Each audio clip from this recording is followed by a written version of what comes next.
First question we ask is a really easy one. What's your name, position, and function? Sure. So it's Kapil Lakhotia. I'm the president of London Economic Development Corporation. Great. And from a functional standpoint, we are the primary economic development delivery agency for the City of London. Okay, so I don't know. I mean, I know what LEDC does, but for somebody who isn't familiar with what you guys do, can you give me a Sure. 60-second pitch on what LEDC does for our community? So, it's that typical kindergarten question, what do you want to do when you grow up? And that question never ended with economic developer. So it's a relatively lesser known occupation. Even after finishing grad school in Waterloo, most of the class wasn't aware this occupation even exists. So in most communities, there is an economic development function. This is not unique to Canada or Ontario. This is really across the globe. What we do in London is through LEDC, we work to attract new international investments. We help our local London companies grow and expand. We help support an entrepreneurial environment. We create the conditions for talent attraction and retention, as well as promote London for all of these purposes. Now, this is not a one-size-fits-all. In order to achieve these goals, we have to be strategic in which areas we focus our attention on, really to get the most bang for buck for the resources that are dedicated for these activities. So what are those focuses that you have? So we start by narrowing down what sectors we would look at to do all of these activities in. So they tend to be the primary economic development drivers of the community, and really those drivers can be different in every community. It's based on the infrastructure, the assets, the talent, and really the value proposition that the community has to offer. So in London, there are 5 sectors we look at through LEDC. The advanced manufacturing sector, which is somewhat self-explanatory, includes defense, aviation, and auto parts manufacturing and so on. Food and beverage processing is another one. It's a really growing side of our economy, as you know. Digital creative is our terminology for the technology sector, and really why we focused on digital creative is because there are many communities that boast of a technology sector, but in London it's the collision of the arts, entertainment, the digital media, the animation, and as well as the traditional software component that makes up for a healthy cluster of 300 companies in the digital creative sector. And health and life sciences, of course, we've had a historic strength in, as well as professional services. Okay, and professional services. This means professional services is sort of a cluster of finance and insurance companies that we have here, as well as the back office operations, the contact centers, and those type of operations. I just wasn't, that is one. Some of the terms that we even explore have a fairly broad definition. We'll get to innovation later, and I know that's one of those ones that can mean so many different things to so many different people. So, I had lawyers and accountants sort of in my definition, and your definition is slightly different. Yeah, no, absolutely. And it is a rather broad definition for professional services. But when you look at the makeup of our economy, between education services, between finance and insurance, real estate, all of these sectors, there's a lot of employment in the city. And professional services was our attempt to kind of cluster them together. Amazing. So, off the top of your head, are all 5 of those sectors doing well in the city, or are there some that are doing stronger than others, or what are you seeing from when you? Because I'm obviously in the digital creative bubble, some other exposure to some food through some of my network, but I don't see those other 3 clusters as frequently in my day travels. For sure, and all of these sectors are somewhat cyclical. They depend a lot on external factors, whether it's currency exchange rates, whether it's NAFTA and trade agreements overseas. It could be availability of talent, it could be supply chains, and a host of other external factors. Our mandate is really to keep a healthy pipeline of investment projects. These are overseas investments as well as local retention growth prospects. Most of these files don't go from start to finish within 1 year. I mean, it'd be lovely if they do, but that kind of predictability is not very common in this business. So in order for us to keep that healthy pipeline, we ensure that all of these sectors have a bunch of different projects underway throughout the year. Food and beverage is really hot right now, for example, and it's hot on all of these verticals. We're attracting new overseas investments with companies such as Dr. Oetker and Natra from Spain and Germany. We're helping so many local companies grow, as well as we are seeing a flurry of activity on the entrepreneurial side. There are new microbreweries starting up. There's artisanal food products companies like nuts for cheese that are growing significantly. So that's an attractive side of the economy right now. We're seeing a lot of growth in digital creative, as you noted earlier. So there's different parts of this cluster that are evolving. Is that normal for a city to have the diversity, sector? I mean, I compare and contrast us in both positive and negative ways sometimes to Waterloo, and obviously Waterloo probably has manufacturing. It probably has. But it's known for software. Are we unique in the sense that we have sort of those 5 industries that are all firing on positive cylinders most of the time? Again, that we go through these cycles versus 1 or 2 dominant industries. Is that a unique thing to London, or is that common in most cities? It's not common, and it's certainly not common by design. So if you look at Ontario, for example, there are communities like Waterloo that have a higher presence in technology, and their relative share in manufacturing would be different than London's. You have Windsor that have historically had a much higher reliance on manufacturing sector. Hamilton had, for the longest time, a higher reliance on manufacturing, specifically tied to the steel industry there and so on. London seems to have a much more balance. If you look at the employment pie chart for the London region, the pie chart is fairly well split between manufacturing, between these finance and insurance industries, between educational services. I mean, educational services is an interesting component because many of our other peer communities also have universities and colleges too. So just that element is not unique. However, the proportionate employment relative to the larger base is pretty unique in London. Education services employs close to 10% of our labor force. How would that compare and contrast to a Hamilton or a Waterloo? Hamilton, because the baseline. You don't know the number off your top of your head, that's fine, but I'm just curious. It's slightly lower, and it's only because their population and labor force is much higher than ours as well. So then, I guess again, question would be: is that a strength or a weakness that we have this diversity? And I'm actually okay with the answer of both, as long as you explore both sides of the answer. I feel it's a strength, and the reason why I picked that answer is because we're in a better situation to withstand economic ups and downs. So I'll relate to some recent examples. After the 2008 recession, there was a really sharp drawback in manufacturing. Communities that had a higher reliance in manufacturing saw a very significant increase in their unemployment rate, because not only is the employment tied to manufacturing, there's a major spin-off effect as a result of that too. You have logistics, transportation, packaging, even retail industries, services, coffee shops. Exactly, they're all impacted by that. So if we've got a more resilient base of industry that can withstand economic ups and downs, a lot of this public sector employment, whether it's in healthcare or educational services, tends to be a lot more stable. They're reliant on longer-term government contracts and so on. Even within the manufacturing sector, London has had a much healthier mix between food processing, automotive, defense, and aviation. Oh yeah, interesting. I hadn't thought of that. So, and if you look at the history of defense and aviation, for instance, there's been ups and downs there as well. Thanks to the recession, again, the demand for airplanes dropped significantly, but it's now picking back up. But in the meantime, we had food and beverage, we had other industries we could also leverage. Neat.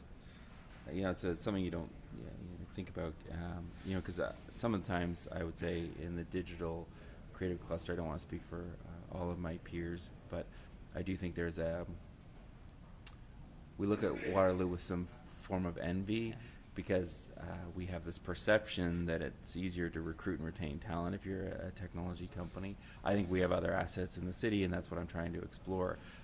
For the broader region, the fact that we have a diversity is a strength, but if you're in that individual cluster, it might be perceived as an overall negative, because it is harder from a recruitment and retention perspective. So, and this is the number one reason why we rebranded technology to digital creative, because when we used to have a conversation about London's tech cluster, the second point in that conversation become, but let's look at Waterloo. Right? You couldn't get past point 2. You couldn't have a conversation about great London companies that are doing wonderful things, because you're automatically being compared to Waterloo. So in order to change that conversation, we had to come up with digital creative, because now the conversation is more about the 300 companies that we have in that cluster and less about drawing comparisons to Waterloo. Great. Next question, sort of jump track a little bit, but you mentioned you went to school in Waterloo. Mm-hmm. Speaking of Waterloo, how did we win that competition and get Kapil to move here? Why are you here? Okay, so, well, it was certainly not because of our great weather in London, Ontario, I'll tell you that, as we're in the middle of this spring. Fourth winter? Yes. So I've lived in many different parts of the world. I've lived in Waterloo, Ottawa, Toronto, New Delhi. Mm-hmm. For me, London has been a very interesting place to come back home to. I travel all over the world, really. I've been to many different places that have been exciting. But London, to me, has a very interesting mix of all the larger center amenities that one would want or need. And this includes, this could mean different things to different people. So you have a mix of cultural, recreational, arts, entertainment, sports, shopping for some. So there's no pre-qualification on amenities. It means different things to different people. But London has that healthy mix of a bunch of these different things. But without the pains that go with large urban centers, so gridlock, safety, affordability concerns, all of that stuff that are, not so ideal for large centers.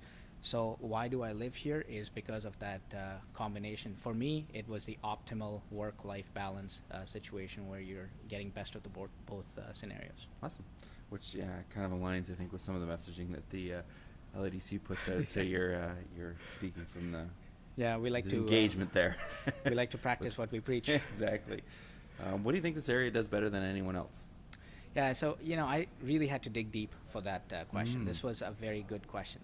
And I have both the professional and personal bias on answering this question. So from my personal experiences and observations, I feel London exemplifies Canadian values better than many other places. And I'll qualify that. I've experienced this myself, and I've also seen this with other members of our community, where Londoners tend to form a safety net around newcomers, around new entrepreneurs, around new people with ideas they want to pursue, period. I don't find that support network, that safety net, if you will, to be that substantial in many other peer communities to London. And I think it's because many of our peer communities have grown in a way that has just been sporadic or in a fashion that's been uncontrolled, and because of that, those values have eroded, for lack of another word. Meanwhile, London, because we are so much further away from GTA and we are really a bit of an island in southwestern Ontario, it's been in our DNA to have that support network, that safety net. And, it's been also referred to as a long runway. I've heard that a few times, yeah. Right?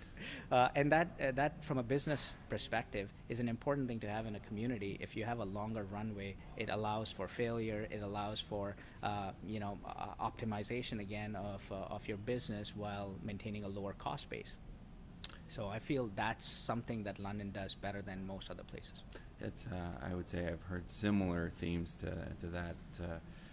With a network or the 1 degree of separation, all sort of getting together. I was doing some interviews with Tech Alliance members for Tech Week, and had a startup basically say the same thing, that the part that he loves about starting his business in London is how many people are actually willing to step up and help him for no other interest than they want this to be a successful business in London, and they're excited about his opportunity and excited about his product, and he can contrast that to some other communities where there's more of a what's in it for me angle when they're dealing with their ecosystem, whereas London, in his experience, puts the value in first, right? Like, we want to help you succeed because we know if we do that, we'll get something great back. A company that's anchored here, whereas other communities seem to ask the what's in it for me first. And that was a really prescient point, or really a powerful point in talking to that startup, because I haven't started up my company for a while. It's been around for 18 years, but how much the community around him wants his business to succeed was phenomenal. So you mentioned you had a personal and a business answer, so that was the personal one. What's the business one? Well, so the business one, again, in the spirit of practicing what we preach, we since we belong to these entrepreneurship support networks and the work that we do, we're the primary economic development agency for the city by our mandate, but inherently this is now in our DNA, where even companies that don't fall within our general mandate are still seeing the support because we have become that embodiment of those values, and all of our staff, whether they're business developers or not, provide that supporting environment to help companies get from point A to point B. And for the most part, not because it's our job, because as Londoners, we feel that vibe all around us too. Do you think, how long have you been in the role at LEDC now? It's been a few years. A few years, Yeah. I want to say four. Four? Four to five. Time flies when you're having fun. Oh, I know. Actually, I'm surprised to hear that long, but for similar reasons. It's hard to even contemplate that much time going past. But anyway, you said a word, the vibrancy or the vitality that's within that community. Have you seen a shift? I mean, obviously you would have taken over, with the recession rebounds, that period just sort of coming. So controlling for that, obviously we should expect an economic rebound. Are you seeing a different vibrancy to the tone of the city? Absolutely. It comes in many different ways and forms. Food processing, let's pick at that first. Traditionally, it was about big corporations we have to go pitch to, or we have to assist, because really those are the larger employers and whatnot. And the shift there has been with a wave of new microbreweries, with these artisanal companies, and the supports that they need are very different than the supports that larger players need. Rucker, yeah. Exactly. And not to say that we have abandoned that side of the equation at all. It's just trying to add new supports for a changing or evolving landscape. So we're still very active in industrial land development to cater to some of those larger companies, and we're having success there. But at the same time, we're also looking at partnerships throughout the community that make it easier for small businesses in the food and beverage space to access kitchens, to access talent from Fanshawe and Western and Brescia and so on. So there are different supports that are being deployed there. That's one specific example. Entrepreneurship in general has evolved quite a fair bit, where we're looking at better access to capital channels, mentorship networks. This recent partnership with the Roundhouse Accelerator is in keeping with that spirit. So I think we are demonstrating that we are being nimble as the market around us is expecting different things now. I think, one of the criticisms, if I can be fair, of LEDC over the years has been that concept of, it's just buffalo hunting, it's trying to get the big things. And I would say that our ecosystem, not just LEDC, but there's the ESN, Employment Sector Network, just launched a website, and the London Can initiative, findyouranswers.biz is the website for that. So there's a desire within even these pockets, or what were previously siloed organizations, to say, hey, we want to get together and support the spirit of entrepreneurship. I'm going to quote a number, and you may have the more accurate number, but I think it's something like 85 to 90% of the employment in the region is in the small medium business sector. That's right. So looking at how we can grow that part makes sense to me under an economic development lens, and I've seen a shift, I think, to that. Is that a fair? No, that's very fair. So the behind-the-scenes details on that argument is such that the relationship with the city and the LEDC is determined through this purchase of service agreement, and the city has asked us to, in the past, to do a lot of this smokestack chasing or buffalo hunting, if you will, and for good reason, of course. They bring a lot of jobs in the ancillary. I think, what is it? One manufacturing job brings 5 other ancillary jobs or something like that. So it makes sense. If you can get 1,000 jobs, that's actually 5,000 jobs. And if you drive around the Veterans Memorial Parkway area or the Highbury and 401 area, you see a ton of this playing out. We've had since 2001, we've had several industrial park developments, and these are mega million projects. So the city has acquired lands, serviced them, sold them to large users like this, and I think the number in terms of just the direct jobs in these industrial parks is well over 6,000 or 7,000 people. And then the spin-offs through logistics, suppliers, service providers, all of that stuff is very healthy in the community.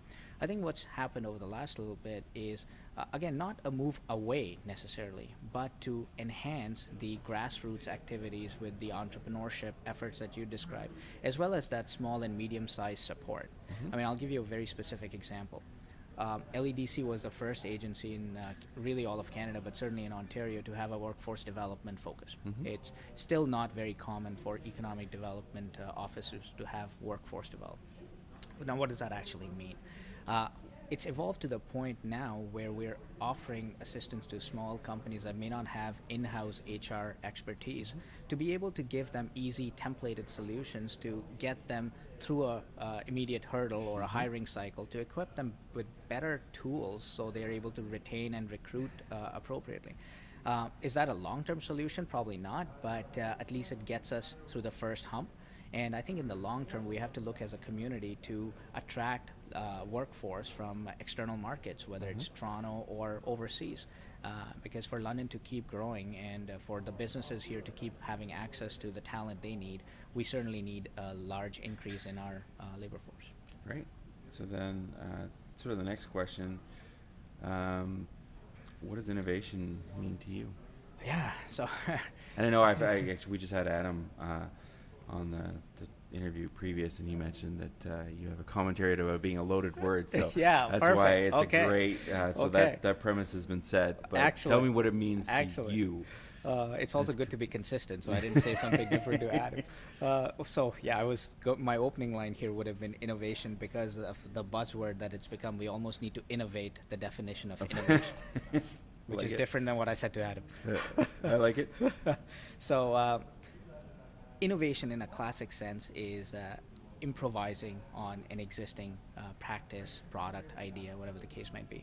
In my world, in economic development, delivery, or community building, however you wanted to define that, innovation starts with having that healthy diversity of the economy. And within that diversity, we can look at each industry sector and help it diversify even further. You know, you look at advanced manufacturing.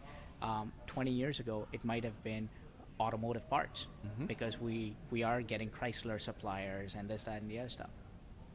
But fast forward to today's date, innovation in advanced manufacturing now means Industry 4.0, smart robots, collaborative workspaces. From an infrastructure standpoint, the responsibility we have now is to equip industrial parks with high-speed internet, with fiber optics for that data connectivity that head offices are expecting. So if we're now working with a German company, they expect to control their plant floor automation from Germany. That's Yeah, Industry 4.0. that makes sense. Yeah, Right? I hadn't thought of the, Right. obviously the infrastructure that needs to go to the plant. I mean, again, I heard Taylor Ablett from Dipley talk yesterday, and he was talking about like way back in 2013. So he was talking about some of the technology innovations on Facebook and social media, and in his world, 2013 is the stone age of when his innovation cycle happened. So even as we talk about innovation, it's almost in certain industries, and I don't even know that there's an industry that this is not true, is that it's a persistent, it's not a new thing, it's an everyday thing. Companies have to show up and innovate. Exactly, right? The Japanese called it Kaizen, Six Sigma, constant improvement, lean. They're all different derivatives of innovation. Same thing, yeah. You don't wake up one day and decide overnight, I'm going to innovate. So Agreed. either you've been innovating all along or you're obsolete, right? It's one of those constant evolutions that we are also trying to embody. So we're not going from, that's why I keep saying we're not abandoning chasing those smokestacks, because those smokestacks have also evolved. We're not talking about advanced manufacturing operations that use an equivalent amount of technology. There are a lot of engineering components that go into it. So these have become new, significantly different employers as well. So that's where I would start the innovation conversation for the economic development conversation, is do we have a healthy diversity in our employment mix that offers opportunities for a wide variety of skills. You have production skills, you have engineering, you have STEM occupations, you have a bunch of different key skills within the community that need to find long-term sustainable opportunities. So then, if every organization has to innovate, how does LEDC innovate? Yeah. And As a government-funded bureaucracy with mandates and politicians and all that fun stuff. Yeah. To what degree? I guess even a fair question: to what degree can you even innovate? Sure. Actually, believe it or not, because of our setup as an arm's length agency of the city, we don't have a direct. We're not municipal employees. We have a purchase agreement, so we're held accountable through a private sector-led board of directors that guides our strategy and holds us accountable. Because of that structure, we're actually very nimble and are able to innovate constantly. It's that private sector-led board that helps us with strategic plan development, helps us identify the areas that they're seeing as growing areas, because they are representing those industry sectors, whether it's manufacturing, technology, and so on. So I would say we've been very nimble and innovative all along. And here are a few examples that point to this. We talked about entrepreneurship at length. Entrepreneurship, again, is a fairly big, broad motherhood thing. Yep. What does that actually mean for us? So we don't have business advisors on staff who are helping startups write their business plans or get seed funding or Yep. any of that stuff. So our mandate is to help growth companies scale up. So if there are companies that are well established already with revenues coming in, with an established team of people working, but they now need to get into external markets to now get that next wave of growth in. Mm-hmm. So through our existing relationships in, let's say, Germany or Japan or wherever that market might be, we're able to now deploy those resources for a different purpose. Instead of FDI, now we're looking at helping a local company scale up. You define FDI just for, Or right, yes, it's an economic development term, foreign direct investment. there you go. So that's one small example of innovation. I mentioned workforce development. Workforce development is that, again, that big umbrella that embodies job fairs. Mhm. London Tech Jobs has been quite popular recently, where it's become that portal that we're using externally to market open positions in London's tech community. It includes the HR supports for small and medium-sized businesses. None of that stuff was happening. I shouldn't say 2013, because that's still relatively new in my space, but not that long ago. So I guess for those that don't know, this program is relatively new, the workforce development. So if you're a small, medium business that has HR issues, they can contact your office and get support. Because I actually think, as a startup, myself and having been through, you have good sales resources, you have good operations resources, you have good finance, you maybe have good leadership. HR tends to develop around as a position, the 30, 40, 50 person mark. So if you're under that, it's very difficult to have somebody Exactly. full time. So that's the need that you're trying to address through this Absolutely, position. exactly. That's what And it in sounds fact, like. we have the interesting situation in London is we're home to HR Downloads Yeah. that provides a lot of these products Tools, and yep. tools for small businesses.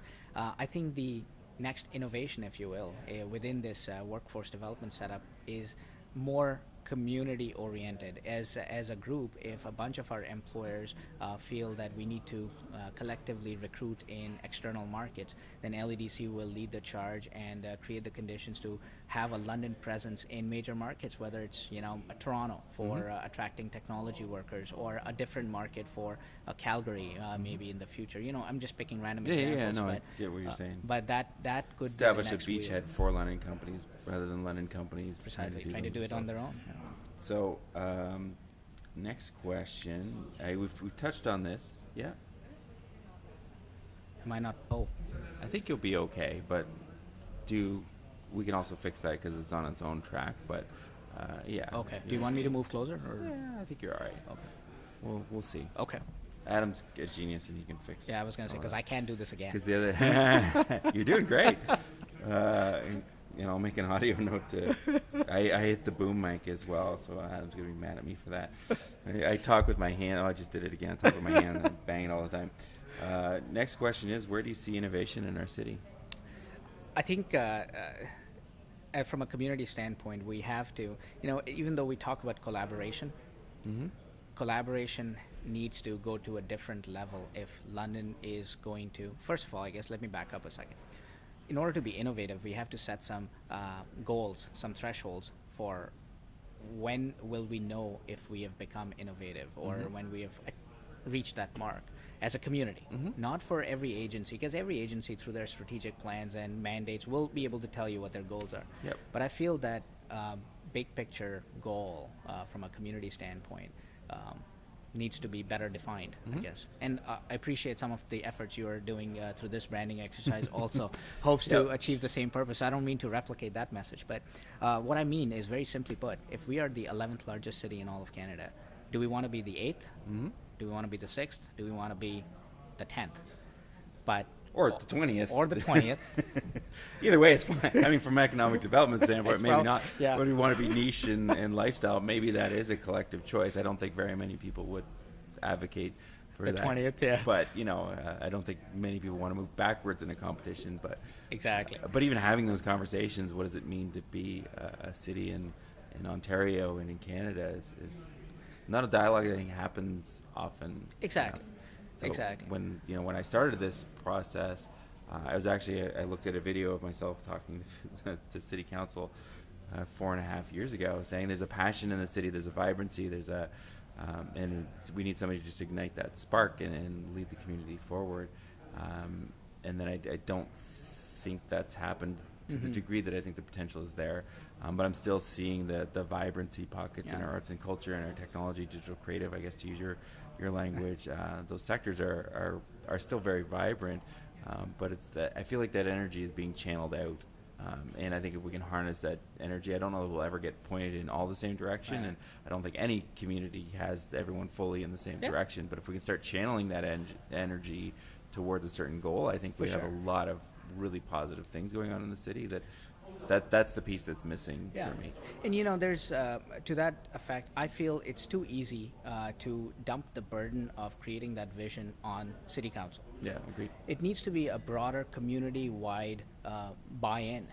In fact, several times I wonder if it is even the responsibility of the city council or rests more in a grassroots level to the community. My belief it's probably the answer is both. But to the extent that the municipal responsibilities are political, is to encapsulate what's already there and amplify it. So I think the reason I embarked on this adventure, I don't think I have the answer. I have a theory. I'm poking around that theory, but is to actually get these narratives out in the community, because somebody maybe smarter or more cohesive than me can draw out Yeah. that narrative and say, no, this is what I think it should be. Or my hypothesis around this human innovation concept ends up proving to be true, and people get really excited about that. Either outcome is fine for me. I just want to have these stories told and the dialogue Yeah. being told. So that's, we share, I think, that motivation or understanding that maybe that's missing. Yeah, absolutely. I agree. I mean, City Hall, or any level of government, as for that matter of fact, has a role and responsibility to play. For the most part, in my view, it comes in infrastructure development. It comes in, in ensuring that that asset base is well equipped to help get to that end goal. But creating that vision of what that end goal looks like, that responsibility shouldn't be rested solely on any government, as Yep. for that matter of fact. I mean, I'd argue the same applies for the province. Province and arguably federal as Right. well. I think through federation, we've probably done a better job of casting out what our collective identity is. I would say Ontario struggles with similar Yeah. problems, in that I don't know. If you were to ask me what it means to be somebody from Ontario, I don't know that I would have a good answer for that. I'd probably talk about the largest province Right. in Canada, which is true. Right. Whereas when I lived in Seattle, Washington, that city was very much branded on environmentalism and embracing nature, and obviously they had the technology boom out there with Sure. Microsoft and Amazon and those guys when I was out there in the late '90s. But there was a sense of identity of Washington State, of Seattle proper, that I don't think we have in London, and we don't have in Ontario. Yeah, and historically, if you look at London's identity, I know there was a point in our history where London was known as the entrepreneurship center, where a lot of well-known businesses and individuals came out from London. Well, their names are. You wonder where the Ivies and Right. those folks came from. Those brand names that I think sometimes take for granted, even now that there's such institutional names. But the reason that they were able to be put on the side of buildings is because they were massively innovative, disruptive. In their time period, companies coming from here. Yeah, So exactly. one of the research partners at Western, I was talking to them, and somewhere in the late 1900s, I always get my dates wrong, but towards the turn of the last century, London was actually the main economic hub of this region, and it slowly started shifting into Toronto in 1910, that kind of time frame. And I don't know that our ego actually, it's kind of funny to think of an ego as a 100-year-old thing, but I do think there's an ego problem there. Even for those of us that landed in the city, we adopt that. We used to be better than we were. We used to be the economic, the financial sector. We used to be the leader in advanced manufacturing, and we've lost that ability to talk about who we are today. I had Peter Fragiscatos, the MP, on, and asked him, what's great in London? And his answer was great, but it was like 4 minutes long about all the great things that are happening in the city. Like, for again, branding guy, you need that 30-second pitch, and it's very hard for me to get the 30-second pitch for sure. without going to, I think what you guys promote externally is the lifestyle component, but again, I think that is a byproduct. We can't have a good lifestyle if we also don't have good employment and good meaningful work. So what does that mean for? And lifestyle is a bit of a loaded description anyway. It means different things to different people. Absolutely. Some people may even prefer a lower key lifestyle in a much smaller place, maybe a few hundred people. So it's different to different people. So that in itself is not a true separator or a value proposition that makes us stand apart. Do you think it's a problem that we don't have that identity? Because you guys obviously represent us on the international stage. To be honest, that's more of a perceived problem than an actual problem. Here's why I say that. When we are representing London overseas, it's not like we're having a shotgun approach and we're preaching to 5,000 people from all walks of life. If we're preaching to a food processing company in Germany, the conversation is about why London is different for food processing and why we would be a better place for Dr. Rutger. And I can spend all day here talking about why that might be the case. The same applies to manufacturing, composites, whatever the case might be. So that question of identity is appropriate to have at a high level, at a macro level, where we're not talking about pitching for new investments or whatnot. It just might be a calling card, if you will, to get you through the front door or whatever the case might be. And Waterloo rightfully has that technology calling card. And it's wonderful. But I'd ask the same thing. What's Toronto's calling card? The financial capital of Canada? Okay, that's true. But that's not the only thing. Largest urban center. Yeah, I don't. Sure. Are those in themselves the calling cards? I don't know. I don't know either. Yeah, that's a good.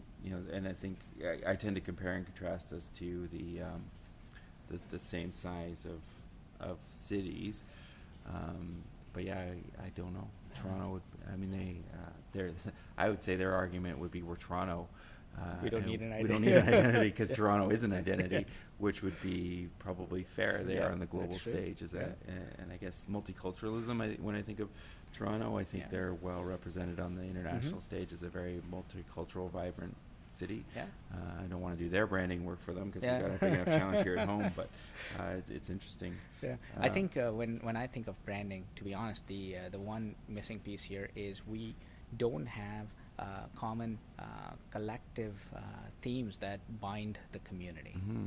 And in many ways, that's what's missing in London, because we've got the whole diversity piece we talked about earlier creates that imbalance where it's hard to come together for one common brand. And I look at it from the lens of what kind of community do we want to build, and I'm not going to drag you into the rapid transit debate because that's a hot button issue for somebody in your seat, I would imagine. But I do have a belief that if we had a vision for the city or a common brand story or what we wanted to become, some of those decisions become easier. And I use the BRT as an example. If we want to attract and retain our students, I hear that a lot in the tech community. How do we retain more Western grads? How do we retain more Fanshawe grads in our city and get them gainful employment? Well, if we want them to stay, there's corresponding research that shows that millennials don't want to buy a car. So that, in my theory, would be that makes it an easier decision to support something like a rapid transit system. There's going to be contention, there's going to be argument in any large municipal project. Similar to when Budweiser Gardens was coming downtown. Again, if you want to create a downtown that appeals to millennials and can attract the Junos at some point, you have to build that infrastructure today. I don't think if that decision to have Bud Gardens was not downtown, it's a little bit of a counterfactual, but I think it's easy to say that we probably wouldn't be hosting the Junos in 2019 if that project didn't go forward, or if that For sure. structure was out on the Sure. periphery of the city. Yeah. So. No, you're right. I mean, I think it's well known that London's DNA is also very conservative, very risk averse. So many of these projects that you've referred to do tend to have they require some degree of appetite for futuristic thinking. So where does that, the conservative, the I guess I hear so many times in the city, I'm a fiscal conservative, but a socially liberal minded person, which I've said myself a few times. There's a tension there that's really fascinating to me, that you hear narratives about how everyone wants us to succeed, and as businesses and are very generous with their time and energy and resources, but then there's the other side, which is this extreme fiscal conservative. Right. Are those things at odds? Is that a healthy tension, do you think, to have in public debate, or does it cause too much divisiveness from what you've seen? Well, yeah, that's a really interesting question. I think a certain degree of debate on those elements is certainly healthy. Agreed. But at the end, I think there has to be a recognition that we need to move the community forward towards one common goal or purpose. And in the absence of defining what that looks like, and like you said, we're never going to have 100% buy-in on anything. Nope. But as long as there's a general recognition that we're moving in this direction, and you get as broad of a buy-in as you can, then at some point that debate needs to point to or needs to stop to in the interest of rowing in that direction. And often I feel we don't get there because that debate creates divisiveness, and the whole feeling of where are we heading gets lost. And I go back to the notion that it gets lost because we somehow tag the responsibility of navigating that ship with select individuals or select agencies, regardless of the sector, right? Municipal government is one thing. LEDC gets tagged with growing the economy. So after having explained what we do, how we do it, we're not a one-size-fits-all. No. But it's hard to explain, or it's hard to understand that for the majority of the people who do create jobs in the city, and every job is important.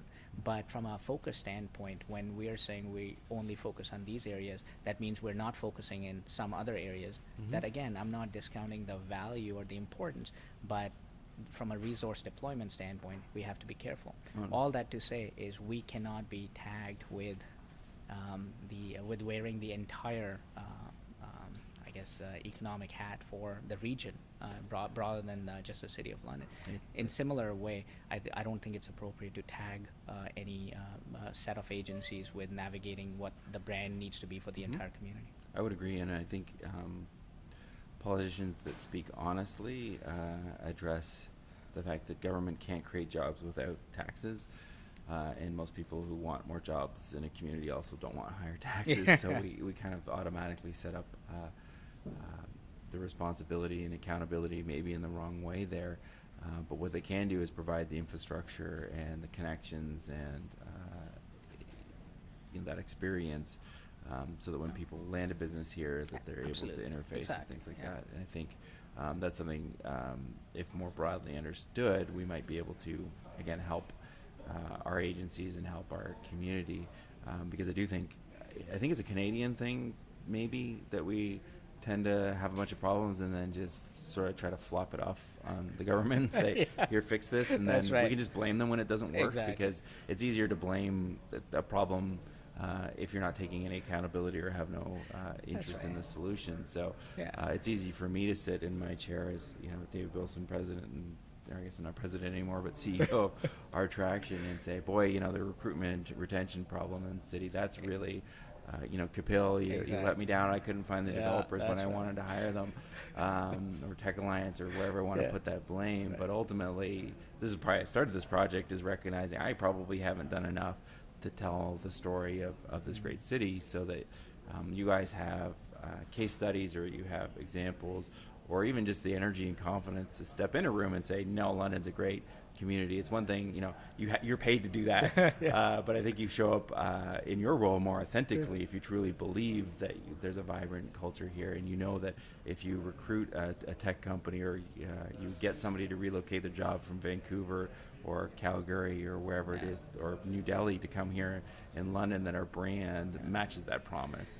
To be honest with you, David, this is where passion comes in. If you haven't already picked it up, I am pretty passionate about what we do.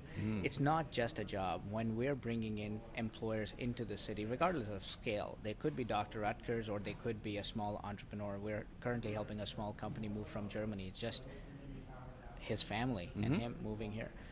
We hold ourselves personally accountable for their success in London, which means we will handhold. We have that concierge, that white glove, that wrap-around service to ensure that they feel that support network. Goes back to my earlier comment. I felt it personally growing up. Even without this job, I felt people have gone out of their way to help when they didn't need to. It was not their job.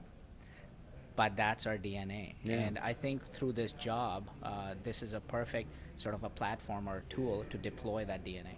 What I'm trying to figure out with this process, and we'll, the last question I actually give over to you, is two parts, so I'll let you think about it. One, is there anything I should have asked you but didn't? And two is if you have any questions for me. But what I'm hoping to find out, and this is where Fanshawe is helping out with some research, is what caused that DNA? You know, I have a theory that, again, I work a lot in theories, because I like to put something out there and then have it challenged, because I think sometimes you get a better answer that way. But it's maybe the agrarian roots, that it's, you know, we have to come together because we're so isolated. You know, if there's a snowstorm and we lose power in the 70s, you really do have to rely on your next door neighbor in a different way. It's the same thing with building a company here in London. I've had to rely on so many different other companies or mentors or businesses to build my success, that you just don't have the same access to the same resources, so it's isolated and you tend to lean on each other. But I think that actually creates a better strength. So I'm curious about poking around where that DNA comes from. My theory is agrarian roots in this region, but that's just, again, a theory. No, I will support that, and just to build on that, comparing ourselves to the peer communities and why, like when I spent 2 years in Waterloo, I didn't feel the same. Great communities, and not looking to criticize. No, they do great things. There's no question. Yeah. I feel London, because of its geographic separation from the GTH, has always, or at least for the last foreseeable future since Toronto started growing the way it did, has always had to work harder to bring new investment, to settle new people and all of that stuff. So that agrarian roots compounded with we have to take care of the businesses, the people that are moving here, because in Toronto it's a bit of a melting pot, right? Like they don't have to work necessarily to attract the companies or the people, and there are pockets within Toronto that have evolved naturally to provide those ethnic supports, to have those communities naturally binding together. It's the equivalent happening in London, but for a longer time based on those agrarian roots, I would say. Nice, yeah. Well, again, I hope to poke away at that in research. So, again, open the floor to you. Anything I should have asked, or any questions you want to Sure. So I don't think I have anything on the list of you should have asked me, but here's one for you. In keeping with the spirit of the earlier conversation, oftentimes we're left figuring out the strategy for where the economy needs to go or where should we focus on. And that's traditionally been the case internally through the board and through the civic conversations and whatnot. But I would encourage now, in keeping with these grassroots initiatives, to really have more of an ongoing, evolving dialogue on providing that feedback, providing that fodder for, hey, did you think about this? Maybe this is an area, digital creative. We're constantly looking at further diversifying the digital creative space, not just relying on the current roster of growing companies, but screen-based industries, music industries. What's coming now that we could start developing talent for? A lot of this stuff, we have to plant the seeds with Fanshawe and Western now to be able to have graduates coming out in 4 or 5 years or so. So those are the elements where I'm looking to you, to other leaders in the community, to provide us with some guidance, some food for thought. I think for me, two major trends. So when you talk about interfacing with Western and Fanshawe, figuring out how to get experiential learning in their hands. Again, you heard me quote Taylor, 2013 is not just like in the past, but that's like the ancient past for them in that sector. So when we look at a 3-year or 4-year program at these schools, and the curriculum was probably developed even 2 or 3 years before, the people are receiving that material. You're 7 years, potentially behind on what they're learning. And in our sector, that's literally a generation.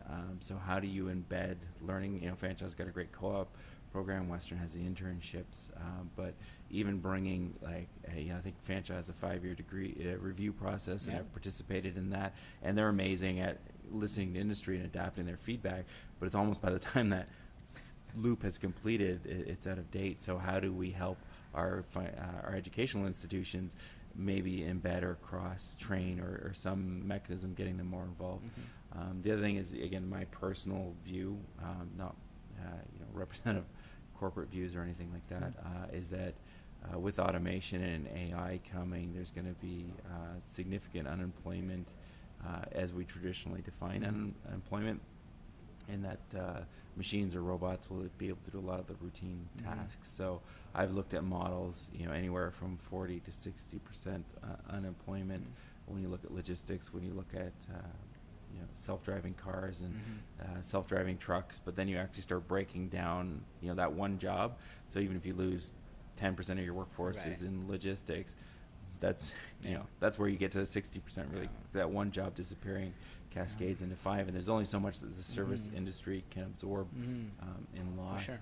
So I think the next wave of the economy is actually in the creative components. I think that'll be the last thing. And if the robots get there, then I don't know what purpose humans solve. But some of what we're doing today, right? Creative storytelling. How do you enhance the human experience through arts, through culture, through digital storytelling, through those types of activities that don't require our hands or even routine thinking processes?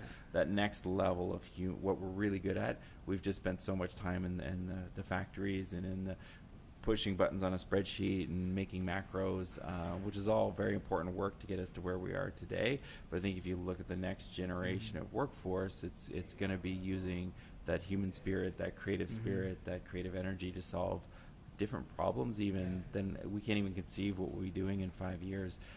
How do you align a workforce to that? I don't know. Glad it's your problem, not mine. But I do think, as soon as the self-driving cars, I think we'll have a little bit of delay in Canada because of weather, and I know how software works. But once the logistics sector gets taken over by robots, once advanced manufacturing, AI, Internet of Things, so you don't need that engineer in London, Ontario. He's in the plant or she's in the plant in Germany. You can push a button and a robot goes over and fixes the thing.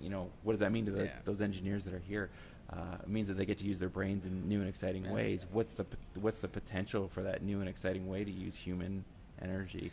It's exciting and terrifying at the same time. No, you're right.